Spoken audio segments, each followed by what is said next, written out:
जय श्री राम, हर हर महादेव सभी को।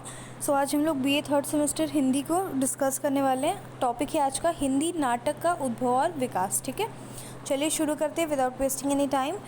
भरत मुनि अपने नाट्य शास्त्र में नाटक की उत्पत्ति अपने चारों वेदों के उपरांत स्वीकार करते हैं। ठीक है, भरत मुनि का नाम आया, इन सारी चीज़ों को याद रखिएगा। नाटक को पंचम वेद भी कहा जाता है, तो अगर कभी पूछे तो याद रखिएगा कि नाटक क्या है, पंचम वेद है।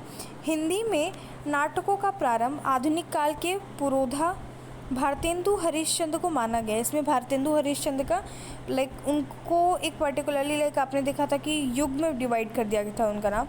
तो ये जो हिंदी के नाटकों का प्रारंभ है ना, वो भारतेंदु हरिश्चंद्र जी को माना गया है। भारतेंदु युग से अब तक नाटक साहित्य का जो विकास हुआ है वो इस प्रकार है ना।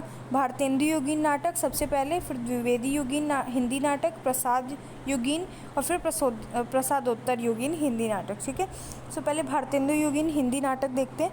भारतेंदु को हिंदी का जन्मदाता ही नहीं अपने युग के सर्वश्रेष्ठ नाटककार भी माने जाते हैं। यानी भारतेंदु युग भारतेंदु जी जो फर्स्ट थे जिन्होंने इस चीज़ को कंटिन्यू किया, इसीलिए इनको जन्मदाता बोला गया है। उनकी सफलता का सबसे बड़ा कारण उनका रंगमंच विषय ज्ञान, यानी विषय के बारे में उनका ज्ञान, जो उनका रंगमंच था वो उनकी अनुभवता थी, उनकी एक्सपीरियंस। इनके नाटकों के कथानक इतिहास, पुराण, सामाजिक चेतना से ओतप्रोत थे। जो भी ये नाटक लिखते थे वो क्या होता था, इतिहास पुराण से ली गई होती थी, सामाजिक चेतना से भरी हुई थी। उन्होंने हास्य तथा व्यंग के माध्यम से सामाजिक कुरीतियों पर प्रहार किया। अगर आपने कोई स्टोरी ऐसी लिखी है जो दिखने में फ़नी लग रही है बट वो व्यंग तंज कस रही है, तो वो क्या होगा, भारतेंदु युगीन का एक बहुत ही स्पेशलिटी होती है। राइटर्स की ये स्पेशलिटी होती है ना कि अगर आप जैसे कोई चीज़ सीरियस टोन में लिख रहे हो और सीरियस में ही एंड कर दिए तो ये नॉर्मल होता है, लेकिन अगर कोई हंसी मजाक वाले टोन में एक ऐसी बड़ी बातें सामने आ जाती है उसके मोरल के रूप में, तो वो बहुत बड़ी चीज़ होती है। और भारतेंदु जी इसीलिए फेमस है। ठीक है, हास्य व्यंग के माध्यम से वो समाज में फैली गई बुराइयों को के बारे में वो लिखते थे, उसे उजागर करते थे। इस युग में लेखकों ने अनेक ऐसे नाटकों की भी रचना की जो जीवन से जुड़े हुए हैं। नेक्स्ट देखिए स्लाइड में। इस युग के प्रमुख नाटककार में लाला श्रीनिवास दास, जिन्होंने संयोगिता स्वयंवर लिखा है, प्रहलाद चरित्र, रणधीर और प्रेम मोहिनी। ठीक है, राधा कृष्ण दास ने दुखिनी वाला, महाराणा प्रताप। मैंने बोला ना कि ये जो भी इस टाइम के राइटर्स हैं वो पास से चीज़ें लेते थे, इतिहास से। महाराणा प्रताप। बद्री नारायण चौधरी ने बुद्ध विलाप लिखा है। ठीक है, और भारत सौभाग्य। फिर प्रताप नारायण मिश्र ने लिखा है गोसंकट, हठी हमी। भारतेंदु हरिश्चंद्र ने प्रेम योगिनी, चंद्रावली, भारत दुर्दशा, कपूर मंजरी आदि की रचना की है। इन सभी नाटकों में कुरीतियों पर प्रहार किया गया है और इसका मेन थीम क्या क्या होता था, देश प्रेम होता था।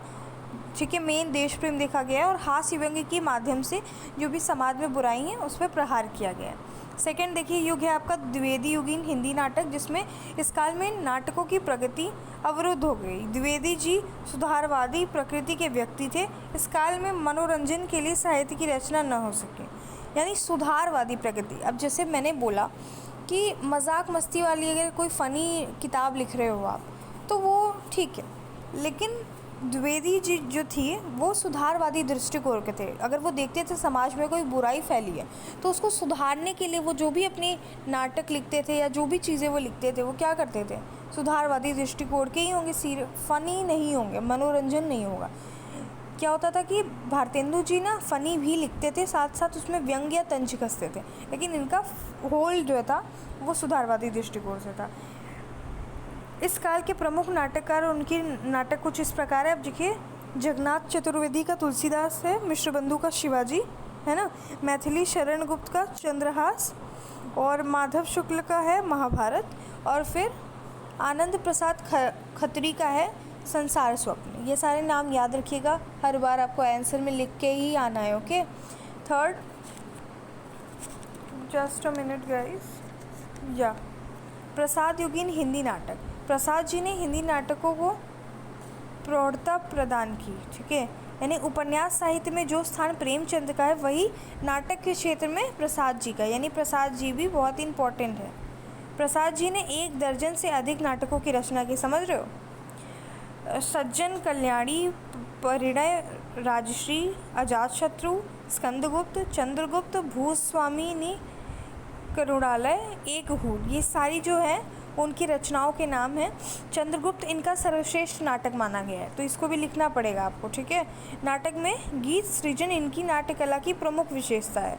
जब इस नाटक को पढ़ोगे तो इसमें गीत सृजन का इम्पॉर्टेंस दिखाया गया और इसमें उस कला का यूज़ हुआ है। प्रसाद के उपरांत नाटक लेखन कला कई धाराओं में विभक्त हो गई, जैसे ऐतिहासिक नाटक और समस्यामूलक नाटक। लाइक जैसे प्रसाद जी के बाद जो है वो नाटक लेखन जो भी लिखते थे वो 2 तरीके से लिखने लगे। एक ऐतिहासिक नाटक लिखने लगे जिसमें सिर्फ इतिहास की चीज़ें, लाइक पास से हिस्ट्री से उठाई गई चीज़ें ऐतिहासिक नाटक में आती थी, और समस्यामूलक नाटक जो एक प्रॉब्लम जो समाज में फैली हुई है उस प्रॉब्लम को पोर्ट्रे करते हुए जो करते थे, तो इट इज़ समस्यामूलक नाटक। Okay, so I hope it is clear. So yes, this is the end of this video. मैंने जो भी इंपॉर्टेंट चीज़ें होती हैं, लाइक जो आपको काम की है, लाइक बुक्स के नेम, राइटर्स के नेम, ये सारी चीज़ें बताती हूँ जो कि आपको हेल्प करेगा। बाकी एक रेफरेंस के लिए एक बुक ज़रूर साइड बाय साइड पढ़ते रहा करिए, क्योंकि जब आंसर बनाते हैं तो बहुत एक्स्ट्रा लिखना होता है, समझ में आया। तो ये ऐसी चीज़ें जिसमें आप कहानी बना के घुसेड़ नहीं सकते, इसके लिए आपको एक्चुअल में डेटा पता होनी चाहिए, ठीक है। तो डेटा मैंने दे दिया है, बाकी आप अपना जुगाड़ कर लो बुक से। ओके, बुक भी पढ़ना सीखिए भाई गाइस, बुक पढ़ना बहुत ज़रूरी होता है। Okay, so thank you so much guys, take care, bye bye, जय श्री राम।